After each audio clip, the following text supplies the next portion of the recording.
Hello, everyone. I'm LeiLani Cauthen, the CEO of the Learning Council and proud EduJedi Grandmaster for the EduJedi Leadership Society. So we're going to kick off today. Just want everyone to know who's with us.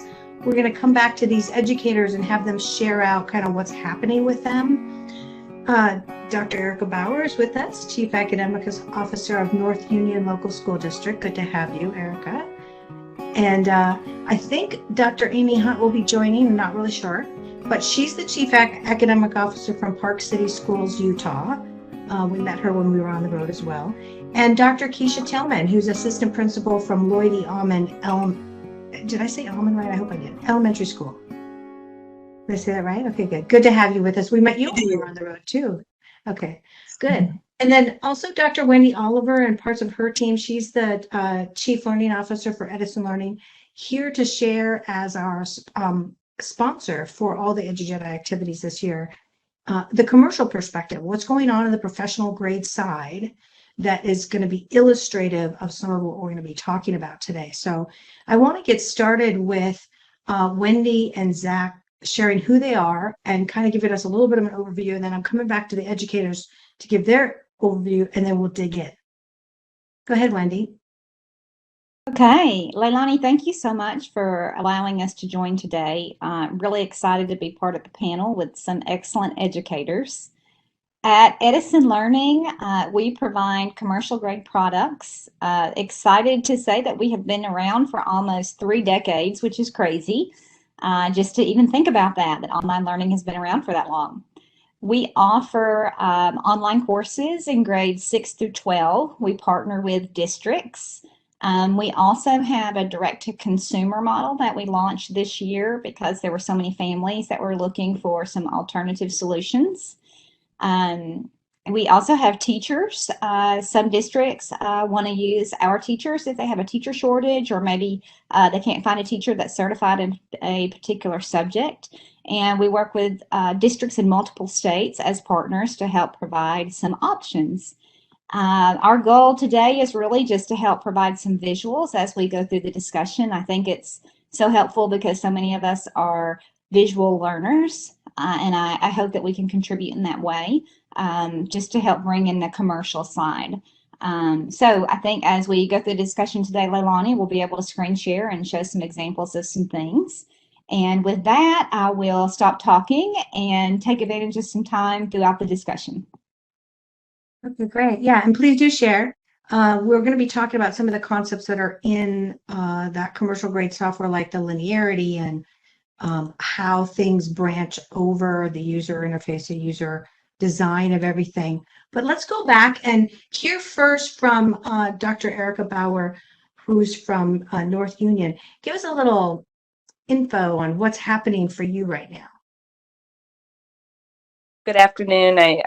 I'm sorry, probably not as prepared. We were able to just connect last minute, so I'm happy to be here and happy to share where we are in this journey. Like many of you, and I'm not sure how far to go in here, but we went from face-to-face learning last year to remote learning to blended and back and forth. And we started a digital process last year because we had so many students who wanted to learn online. So last year we had 1,550 students in our district, and we had about 250 to 300 who were throughout the time going to be online versus not. So we really had to make some adjustments with things. This year we are fully face-to-face, at least at this point, although today I am working remotely. But what I found as we go through this whole process is that we were put in a situation, with last year that we weren't as prepared as we could have been or should have been. We had to make some changes over the past year and a half where we were kind of letting people make some individual decisions on what they wanted to use. And of course, when we had to shut down, that was very difficult for families because they had multiple kids, and from one class to the next and one grade level to the next, they weren't sure of expectations. So we really tried to, I don't want to say control, but kind of pare it down so that we were offering one LMS and that we were clearly communicating those details. Now what we find going on is that there are a lot of resources out there, and we want to be better prepared for what we should have been prepared for anyway. You know, how are we using the digital world to really go deeper into our learning, not just to provide another option versus paper. You know, we were using it in place of paper. So how are we really using the digital world for things? The struggle we're finding right now is that everybody's selling something, and we're inundated with materials. And so, you know, our staff is finding things, and then we come up with something, and then they want something else, and they want something else, because we're looking for quick fixes, because we're overwhelmed, and of course we want to do what's best for kids. So what we're doing right now is just really trying to pause, take into, okay, what are our needs? What are the, you know, doing kind of a root cause analysis. So, you know, what are our true needs, and then what do we need to satisfy that need? You know, what we're just looking for programs instead of looking at the purpose behind the programs. So I would say that's where we are. So I think these standards are very helpful to take a break and to come up with a protocol. You know, when I started in the position at the district level, I found the importance of protocols. If we don't have a system set up to look at things, to make decisions, then we're just going to make decisions based out of reactive needs instead of proactively. So it's been a process to break that apart and slow it down, and it doesn't make everybody happy, but that's where we are right now. Okay, so you've been going through it. Thank you. All right, so I want to go next to Dr. Queesha Tillman to share out, and then Dr. Hunt, I see you join. We're coming to you next. We're just giving a little information about kind of where you guys are at as educators, and then we're going to move into the discussion of the topic. All right. Hello again, everyone. I'm Dr. Queesha Tillman. I am an assistant principal in Cumberland County Schools. Where we are right now kind of mimics what Dr. Bauer was saying. We teeter-tottered from remote learning at the beginning of last year to in-face learning around March. And so we have found ourselves kind of balancing that hybrid learning, you know, continuously. Our county is still, you know, with high numbers present with COVID.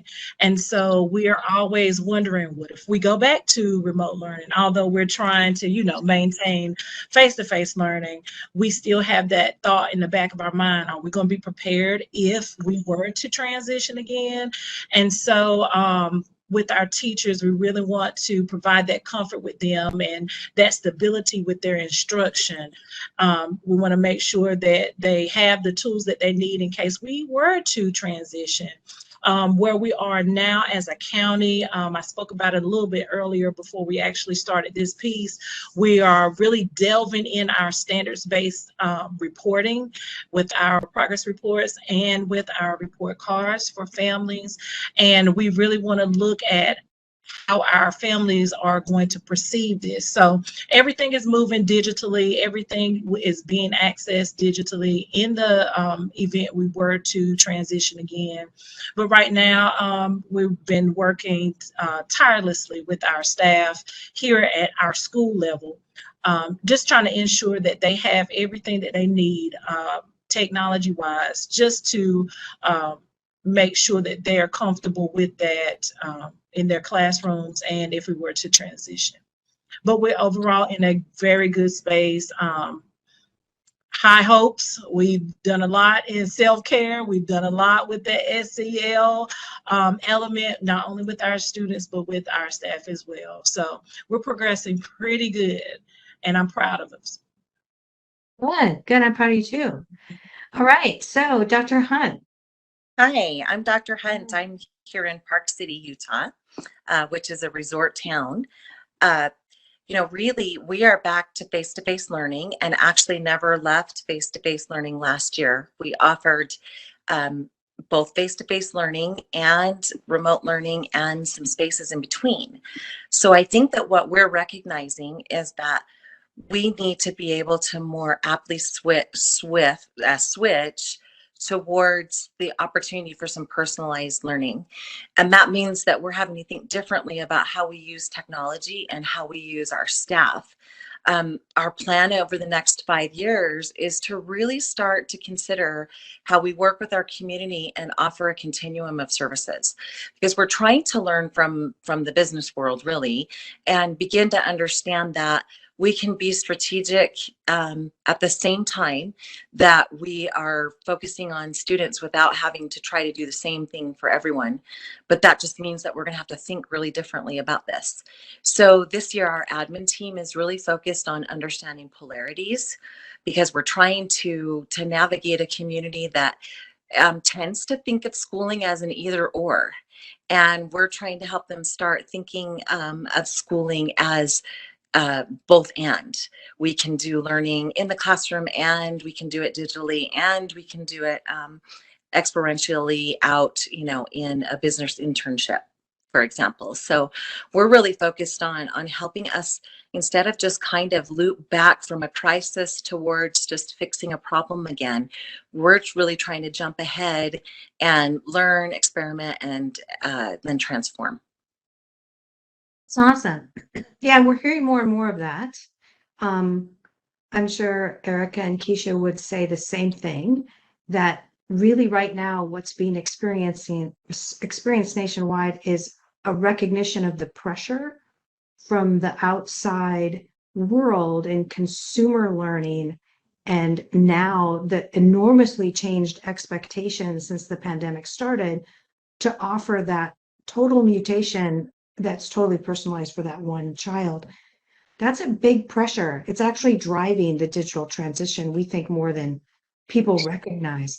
All right, so our conversation today is really, we want to look at these standards again from the viewpoint of working towards those digital pathways. This has a huge range of discussion around it, because what you're saying when you're saying you're going towards digital pathways is you want to go towards personalization. So by definition, inside the standards, they're responsibilities. They're your responsibilities for how you're going to use all those knowledge objects, all those bits and pieces, text, pictures, videos, lesson plans, ebooks, chapters, full courseware, right? That maybe isn't just stuck in a little remedial hole, but slides into core use. What does that do to transition the teacher's role? Because they don't have to now make all their lessons. There's a lot of permutations to how you create how you're a mixologist of your digital things. So that's really what we want to talk about today. So I'm going to come back to you guys and then wrap in Zach and Wendy as we go too, to share from their perspective. But I'm going to pull up these standards. And in the last event, we sort of talked about these early ones. So I'm going to jump right into number 10 here. So one of the standards is the knowledge object is well considered for its sequencing, pacing, linearity, and lesson time used. So I just want to mention on this before I ask each of you guys to talk about it. This has to do with the fact that you're cognizant of how teachers and the learners are having their attention directed. And are they having to log in over here, get the PDF? Are they logging in over there? If they're 7 years old, this is already too much. And then if they don't know how to open something, or they don't have Adobe PDF on their machine, they can't get the PDF. So there's all this stuff, and then you get into lesson time used. Do they know that the homework they were assigned is going to take an hour to read tonight? Is that clear in the directions? Those are the things that we're talking about. And that's deep. So I'm just going to throw you guys into the deep end and have you start talking about what you're seeing for this level of minutia, or even if teachers are even getting there yet. So let's go first back to Dr. Bauer. What's happening for you? Well, we've learned the hard way a lot of that. And I guess in a way that's the best way, because it sticks a little bit more. One thing I keep telling, families, I'm like, we are connected family. We have access to things. and but we're more rural, and so our internet, even though we pay, you know, $100 a month for the best internet, it depends on the moment, and so it's been a process. But that's what I was really talking about, is it's a learning process. It's the little things that we found, and I was reading through the standards in there about the need for the single sign-on, you know, that our littles were having to, you know, log into multiple different places, and as were our middle school and high school students. And it was a struggle for them to remember from class to class and teacher to teacher how to log in. So we moved to Clever. That's the landing page. When they open their computers, everything goes there. And now we're working on how do we organize those apps and extensions within, you know, that Clever page.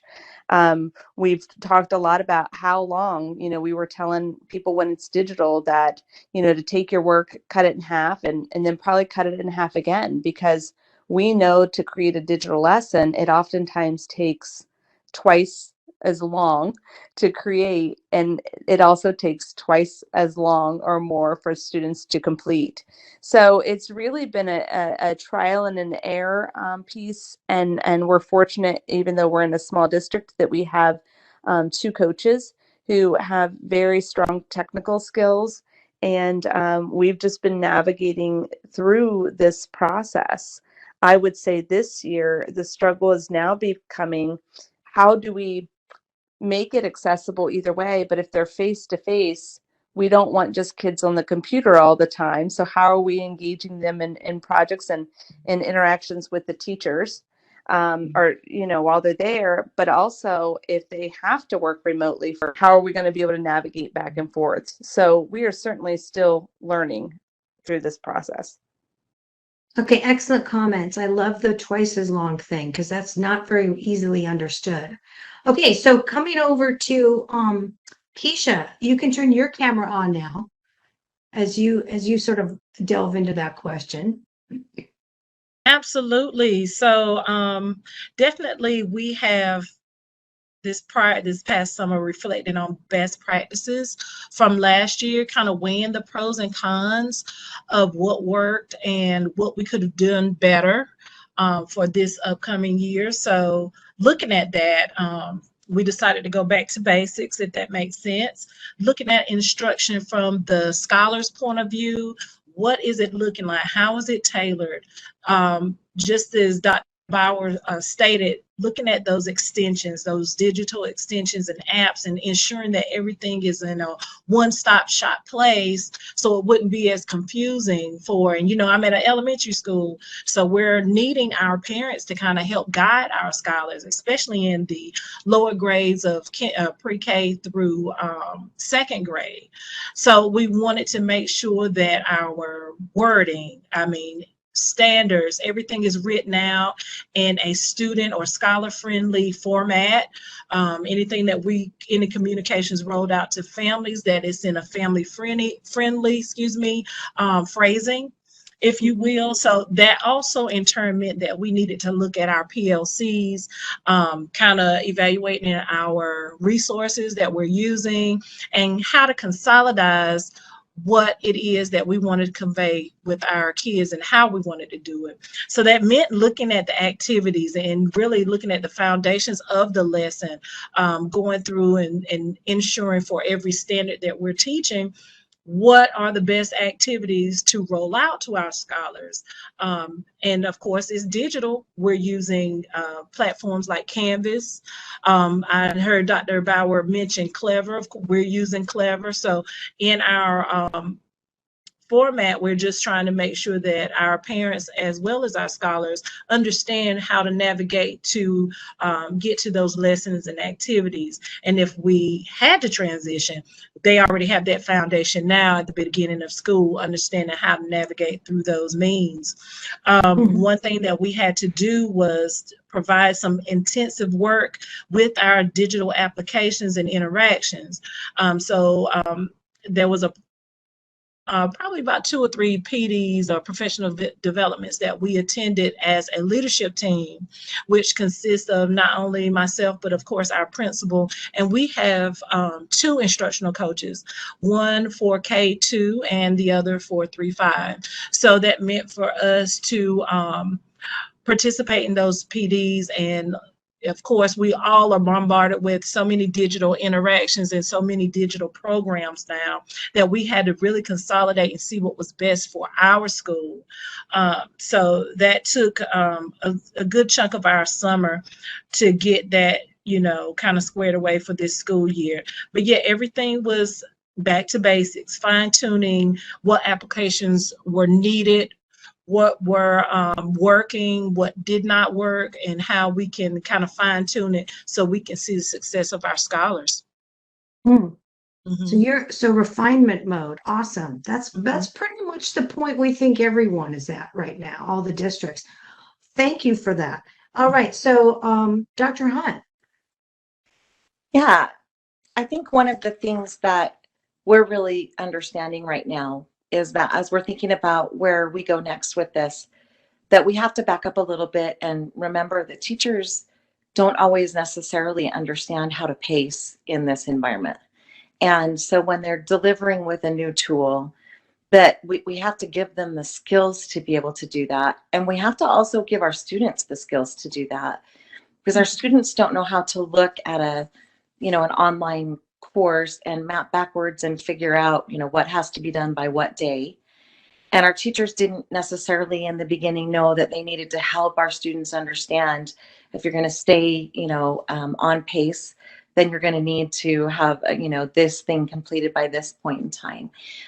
That was probably because we were just, assembling it as we were going. We didn't already have it in place. So we didn't have the forethought to sit down and really structure what that looks like and help our students understand how to be successful in that environment.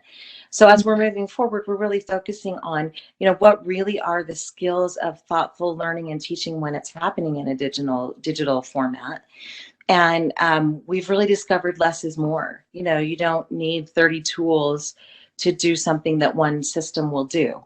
And even though it may not do everything with all the bells and whistles, if it does enough of the things that we want and meets really, which is, one of these standards, really meets the litmus that we have to be able to select it as a tool we want to use, we really are learning less is more, and that we really can focus on key standards, that we don't need to try to cover or do activities exactly the same.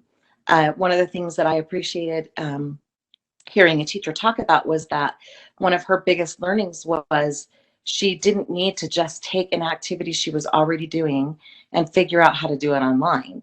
She needed instead to think about what it was she wanted her student to learn and design something that made sense for the tools she had to deliver it online. So I think it's really just a shift in thinking about the way that we're delivering learning, with the focus being on learning and not so much on just doing what we've always done in a new with a new mechanism.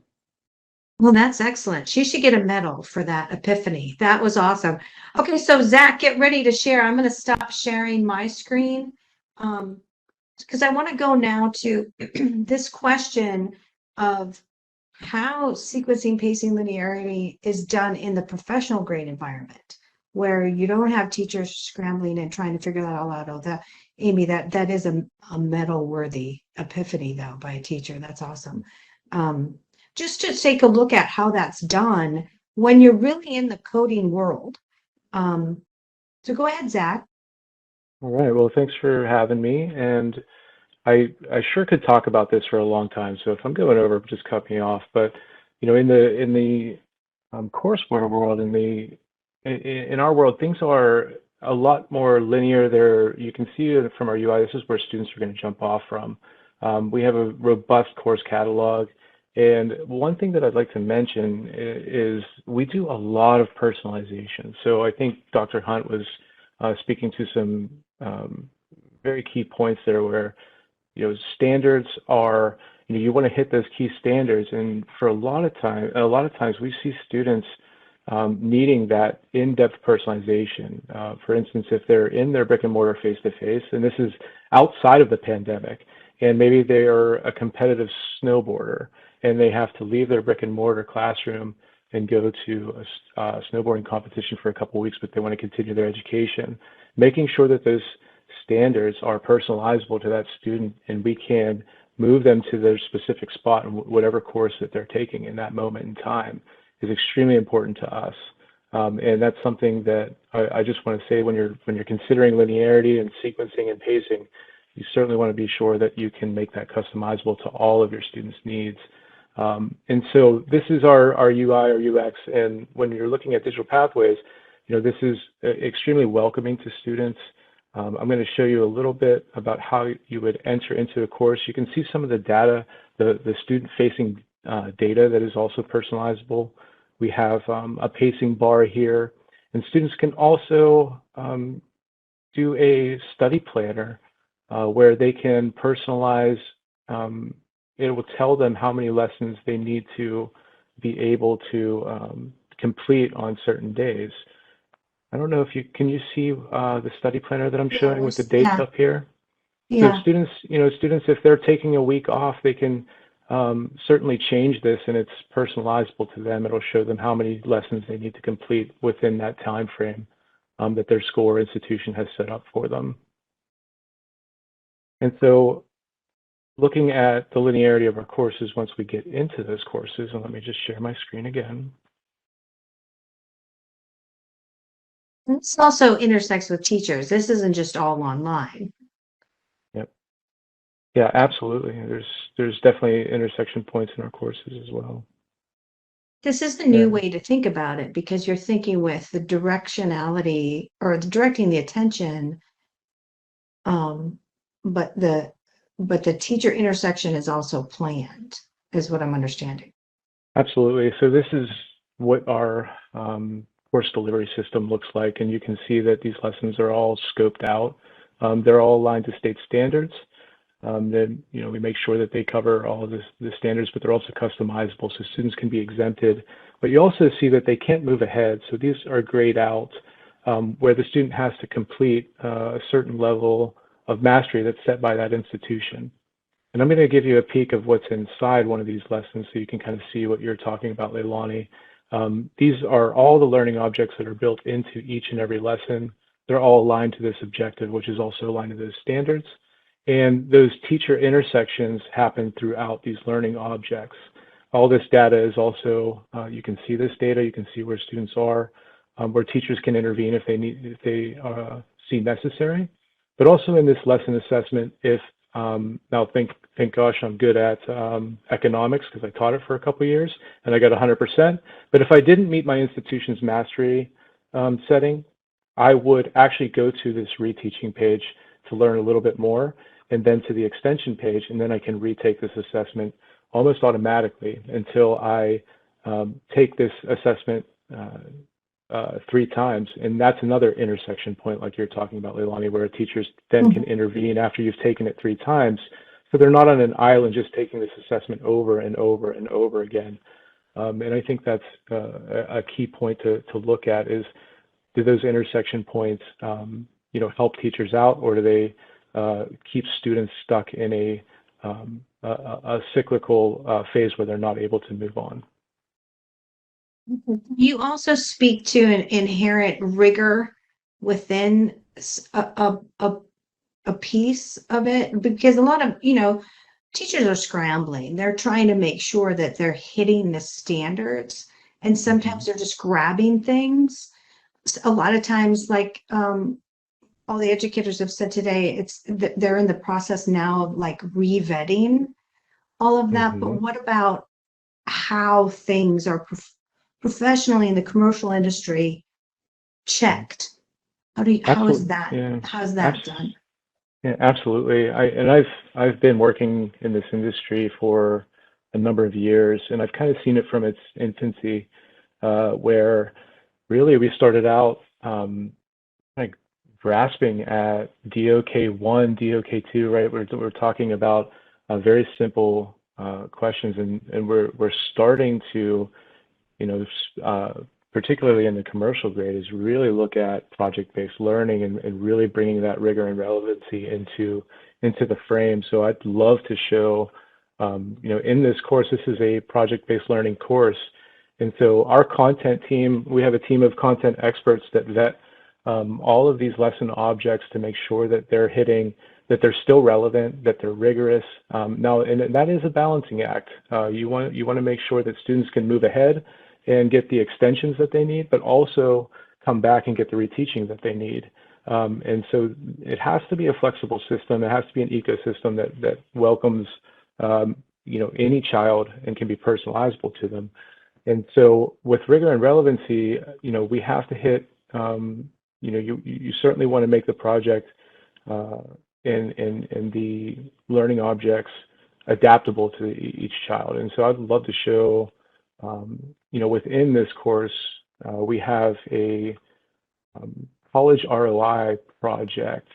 And let me just back out to show you kind of what this looks like from a project-based standpoint. And like I said, all of these can be modules within an entire course. And this is one of those situations where this could be a module within an entire economics course. I'm going to show you it from just a project-based learning standpoint. And so if I go to just this lesson 7, now the students will build their case in this the foundation of learning in those first 3 lessons. Then they're going to do an external investigation. And I just kind of want to show you what the byproduct is of all of that. And so this is the assessment where students are going to come up with a college budget planning worksheet that's specific to them and what their needs are, what their plans are post-secondary. And this is what their action project will look like. So they're talking about what occupation they plan to pursue, why they selected this career. They're doing research on a projected salary. So they're going to understand, this is what I'm potentially going to be making, and this is what I'm potentially going to have to be paying for my college. And so it's extremely rigorous, it's extremely relevant. A lot of students will also come to our teachers, and this is another intersection point, and they'll say, well, Mr. Simmons, I don't want to go to college. And it's okay, well, give me the ROI on that. And so these are completely adaptable to students. And very cool. Very cool. I want to have our educators weigh in now, because I think probably what they're seeing happen, and they could say this themselves, or maybe go the opposite direction. I'm going to come back and go reverse order and ask Dr. Hunt to speak first. But usually, as you moved to digital, what you ended up with, and Dr. Hunt, you could turn your camera back on. Your teachers were scrambling, and the projects around the core content were secondary rather than initial. So then relevancy was a little sacrificed maybe in some cases. Can you talk to that? Yeah, I think that teachers had a hard time initially seeing how to take what they were doing face to face, and I think the difficult thing is mixing the concepts with the technology that's there, right? And individualizing it, like you were talking about, Zach, because in a room, when you're aware of your students and that you're going to have maybe a student that wouldn't want to go to college, you might structure the activity for that student a little bit differently. And they didn't know how to do that yet, technology-wise, and without trying to do an individual piece for every single person. And they didn't have either the skills or the time really to be able to do that. So I think that it's quite an adjustment for a teacher to learn how to facilitate learning for different people when they're having to be the resource, right? They're having to create it for every individual student, versus when you have the opportunity to utilize a program like this that would allow them to go in and designate for each student at one time, those learning activities. So I think that really is the challenge, is that we have to use the technology as a tool to be able to continue with the learning, and knowing that the technology itself can really individualize for students, but it may not look exactly like it does in the classroom. It just isn't the teacher hovering over and making it happen. It's really the technology letting it happen. Yeah, and that's a real mind shift. it's a huge, it is the digital transition. The perfection of that teacher intersection to vault up their humanity and not have them doing massive amounts of back and forth distribution digitally, which is the workload we're hearing. That's enormous. Okay, so next I forgot to include Wendy. Wendy, I'd like you to weigh in, and then I'm coming back over to Dr. Bauer and Dr. Tillman. Well, I wanted to cheer Dr. Hunt when you suggested that the shift is in the pedagogy, right? And for the teachers to recognize that pedagogy that takes place in the digital environment is very different than in the face-to-face environment. And that is something that teachers have to embrace, and they have to be taught that, because they're not taught that in their initial training. And I was also thinking, Dr. Tillman, that pacing guide is so critical, especially within the elementary environment, because the parents need to know that too, and they need to know how much time it takes for a student, or how much time to expect for their child to spend on a particular assignment. And from my side of the house, being in the commercial grade environment, I'm very used to that, like Zach showed. That's something that's standard that we always produce. But as a parent, that's not something that I always received for my child that's in elementary school. But it is so helpful to know that. So I thought that was interesting as I was thinking about your situation, and then mine from a parent compared to being on the commercial grade side of the house. Thank you. All right, thank you for that comment. All right, so Dr. Bauer. I really appreciate the comments about how it's always about the learning. So many times we get caught up in the activity instead of the learning. And this has been a time to really reflect upon that. The other piece I really keep thinking about going through this, my husband's in education, I'm in education, my children, I have 2 in college, and then 2, one was in middle school and one was in high school. And just looking at the amount of responsibility on parents. And we were fortunate that, we do have educational backgrounds, and our jobs allowed us to be able to support our children. But it really made me think about the part, what about the kids that don't have? And that equity piece, how do we make sure that they're receiving the support that they need? And I think that's that delicate balance between the teacher role and then that independent, pathway that they're going down, so when they start to struggle, who's going to be there to support them? Because we can't expect families, and I guess I always try to trend to saying families versus parents, because now add the layer that we have many of in our district, we have 20% of our students have at least one parent in the judicial system. So now we've got grandparents and great grandparents and aunts and uncles, and I've had a great aunt raising children. And so, how do we find that balance between what is our responsibility? And I always think about that hierarchy of, it's easy to say that, well, these parents need to be doing this, but if I'm coming to either put food on the table or help my child with education, I'm going to work on putting food on the table. So, I always reflect back to that and say, okay, what's the priority for the learning? And how are we going to support when a child doesn't learn? Because it can't weigh on the parents alone. Like I said, I know our frustration that, luckily my husband was a math teacher, and so he could support this higher level math. But what about those kids that don't have it? So I think it's finding that balance of support. And that's a struggle too, because we know with the younger ones, more and more the responsibility comes on the parents, but they may not be able to support. Yeah, and I'm sensing as you're talking, and this was also true of Dr. Tillman and Dr. Hunt and what Wendy said, that all of us have, all of you and all of us basically have in essence a new mindset that is not monolithically the institution. it's the community.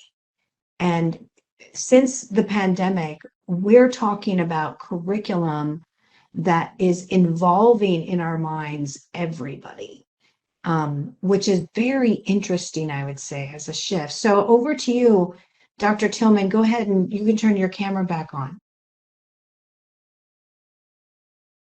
Absolutely. So all the doctors have definitely made great points. With Dr. Hunt, I know she was speaking about rigor and relevance and meeting the individual needs of our scholars. Very important. One thing we had to do here at our location is model for teachers how to adapt those previous lessons that they enjoyed covering with kids, how to adapt those to be digitally, comprehensive. So we've done a lot of modeling for our teachers so far. The workload, one thing about that, we just want to make sure that it's not compromised in terms of being overwhelming. We do want to definitely stay within the realms of rigor and that relevance, but we don't want not only our scholars and their families, but our teachers compromised in a means of working harder, but not smarter, if you will. So we are concerned about making sure that we have means to assess our scholars in a fair and equitable way. So with using those digital systems, Dr. Bauer spoke about supporting our families. I'm thinking about self-efficacy for our scholars, making sure that they have a voice to provide with our educators, our instructional leaders, ensuring that they have that voice, that they know how to express themselves in terms of, I'm not understanding. I'm using this digital format, but is it truly tailored to my needs? Just, really trying to work in that self-advocacy aspect of all this. Yeah, completely agree with you on that. And it's not on this event, but later on, the learner standards are putting that reality into the student's mind. I, as a student, have responsibility for ensuring that I'm getting what I need. That's a huge divergent point from who we were before the pandemic. Absolutely. Who we were before the pandemic was, you go to school and you're told what to do, and when the bell rings, you go to the next room on everything, right? Everything was directed to you. Now, suddenly you had to make sure you got out of bed in the morning and got on your computer, right? Like, you had to have time management. You had to make sure you logged into all the right places. This is a complete reversal of expectations, and it's a mountain to climb. Yeah. All right, great. Okay, so let's go into this next sort of part. I'm just going to skip. I'm not going to do all of these individual standards. That would take like 5 hours, and we have like 15 minutes yet. So I really want to get into that student agency conversation and how it's driven. Because badging and artifacts and proofs that are student owned, or what a teacher gives, is the old gold star world, right? I should probably turn my camera on for a second here. So that was really what we used to do. Is we used to have little reward systems for kids. You go into a elementary classroom, there's gold stars and little things that you gain. But now we're pretty much going to keep digital everywhere. So the transition, even if we are back face to face, is to not give that up, but keep going. So I want to talk about that student agency part and that building artifacts and proofs. It's this one here, number 20, portfolios and all that other kind of stuff. So kind of want to maybe first have Zach talk about kind of this particular area and then come back to each of the doctors that are on the line. Zach, do you want to share? Because there's so much happening in the commercial world right now. Yeah, absolutely. And I think it's, while I'm waiting to get this sharing ability, it's so important to certainly understand, that goal setting, and I know, John Hattie does a lot of work on this in this area. Goal setting with students is so important in this area to be able to, to really get that into that learner agency where they can begin to set goals for themselves. And so what our system does is it provides them a space to really set those goals for themselves, to build their own portfolio, and to customize it, personalize it to their needs. And so you can see this button here in our system, very quick and easy click. And a student can build a file system here where they're collecting over the years any artifacts that they want, badges, CTE credentials, anything around college and career readiness, their goal setting. We get a lot of requests for letters of recommendation for students, whether that is applying to colleges, applying to jobs.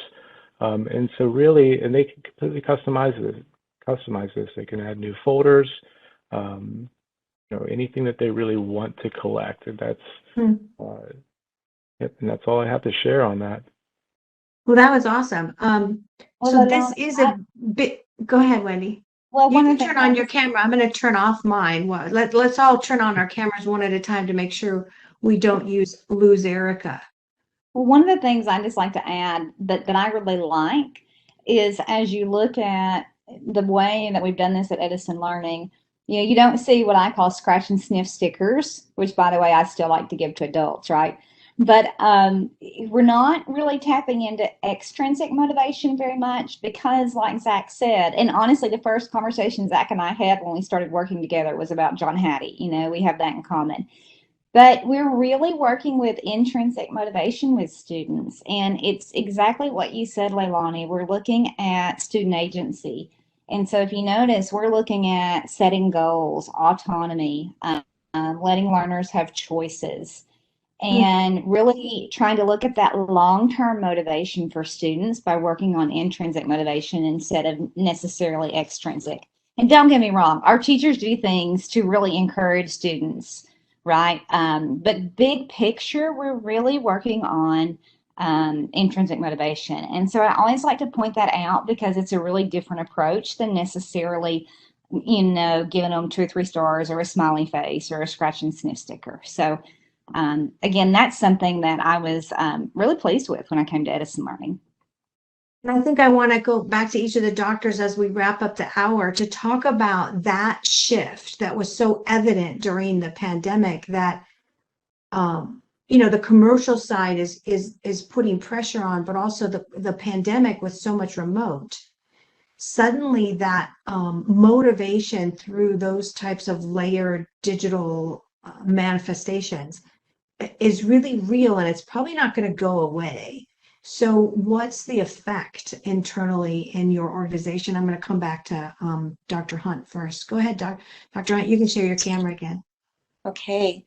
I was thinking, if walking through the door of student autonomy, if we're thinking of student autonomy maybe as a door that we're opening, then absolutely motivation and engagement are the hinges, right? They are the mechanisms through which that autonomy is relevant, matters, and even really possible. So I think that there are a lot of things about utilizing online learning that, just think about gaming, right? If you think about the concepts that are present in gaming with flow, those really are learning concepts that can be engaged in educational ways that may or may not look exactly like a game, but they're still sociological constructs that allow us to be able to really thoughtfully design learning for students online, or design learning students really in any capacity. Autonomy is really about recognizing and understanding what kids need to feel motivated, and then making sure that we're incorporating that into whatever learning space we're utilizing. It's a good comment. I appreciate that a lot. Okay, so I'm coming back to Dr. Tillman, your comment, and then I'll go back to Erika. Absolutely. The effects of online learning, definitely. We feel as though I definitely feel as though it's shifting us to a true student-centered learning approach. We've said this term for years now, but this shift using digital means definitely is propelling us to a true standard of that student-centered learning. With that individualized piece, just like, my background is EC, so everything that I've done as an EC teacher was individualized. And so our students were, their performance, everything weighed on individualized learning. So I think we're kind of moving towards that aspect of what we do as exceptional children's teacher, special education, to adapt that into the regular ed, if that makes sense. I just really think, I really think that that student-centered approach is definitely heightened with this shift in education. It's a driver now, right? So, and people feel it. You feel like it's an undercurrent. Well, thank you for that comment. All right. So, Dr. Bauer, your comments. I keep thinking about, I love the thought process of the self-agency, but the other thing that kept ringing through my head is this self-advocacy that we're seeing more and more, that, students have to advocate for themselves. There's a conversation I just had with my high schooler, because part of why I'm remote is we're quarantined, so it's living this joy again, unexpectedly. And he said, well, it's their responsibility to make sure I get what I missed. And I said, oh, no, it's your responsibility to advocate for yourself and say, what did I miss? And I can remember when I was teaching, kids would say, did I miss anything? And you'd laugh and say, well, no, we shut down since you weren't here, yesterday. And we would laugh about it. And in their minds, because developmentally, they don't think about how things continue to go on. So I think one of the strongest things that we can continue to teach students, and we have that ability because of some of this programming and these learning management systems that are available, is that self-advocacy, because that's a lifelong skill. As I said, lifelong, it's there. We have to advocate for ourselves. We have to follow up. We have to be responsible. And if it is set up right with protocols, we can teach younger students to do that. If we have good protocols and we have good systems set up, they should be able to advocate for themselves. So I think those kind of go hand in hand, that self-agency it's part of, self-advocacy is part of it, but then we can see reap the benefits and see the rewards that we have done through that self-advocacy. So that's been a great process to see. Yeah.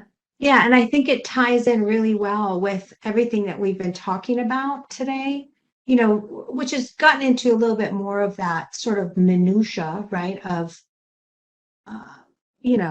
what are you doing with the digital things and all, that other kind of stuff. But I also think that we talked about digital pathways, because we're thinking now in terms of the digital pathway, right? And really how students arrive and where they're getting their materials, their interaction with the teacher, driving themselves along, because this digital universe is big. There's a lot in just one LMS. When you start tacking on courseware, professional grade courseware services, like Edison was showing, now it gets to be a pretty big digital world. And your mental map of it is part of the learning now. So I want to just ask for final comments from everyone, and see if there's any questions that come in. Final comments, Dr. Tillman. Yeah, So my final comment would be that, first of all, I love this platform where we can talk and discuss and share ideas from all over the world. I appreciate that. As always, I thank you, LeiLani, Christy, for always inviting me. But one takeaway from this is that we will continue to move in the best interest of our scholars, keeping our teachers in mind as we work through the kinks of the digital learning process. I do believe that this entire, I guess, mishap of COVID did allow us to strengthen our tool belt. And for that, I am grateful for that part. So we will continue to do better and be better in every aspect using the digital world. Thank you. Yeah, thank you. All right, so Dr. Hunt.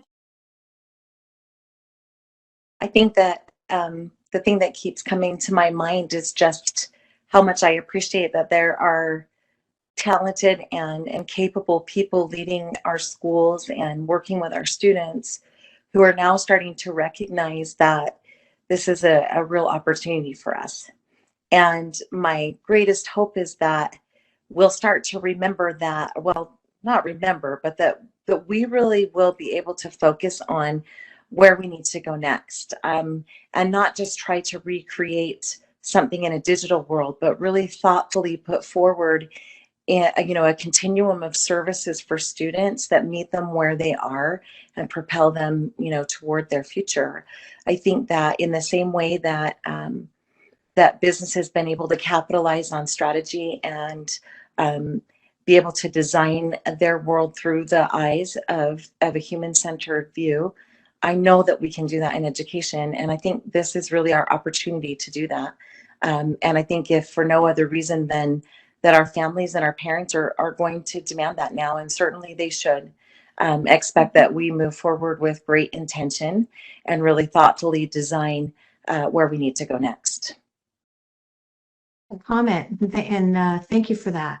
And we'll have to make sure we follow up with all of you guys on hybrid logistics, where that future looks, what it looks like from the Learning Council research perspective. Wendy, final comments. Well, I would say if the leadership of education is in the hands of the ladies on this panel, then we are in good shape. This has been an amazing discussion. Oftentimes, as a former administrator, I find myself saying that that as a parent, you should always be the #1 advocate for your child. Dr. Bauer, I really love what you said, that you said to your son, that he should be his own advocate, and that is part of student agency.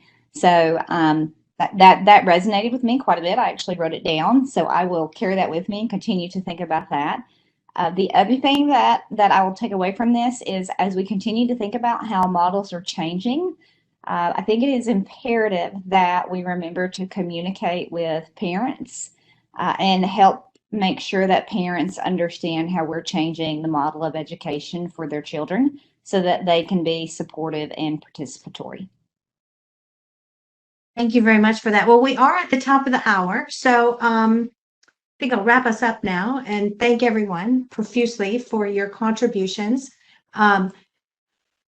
Erika, Dr. Bauer, thank you so much. And Dr. Hunt, thank you so much. And Queesha, Dr. Tillman, fantastic to see you again. Thank you so much. And Wendy and Zach, you guys have been awesome. Thank you guys both so much. I'm your host, LeiLani Cauthen, signing off for now. Hopefully we'll see you when we have our next EduJedi activity, which is focused on teacher digital learning and their standards, which is a new conversation we'll be having on September 17th. So again, thanks everyone for a great dialogue today. I think there's lots of notes that I have to help the reference guide that'll be coming out again, tweak it, make it even better for next time. Okay, thanks a lot everyone. Bye for now.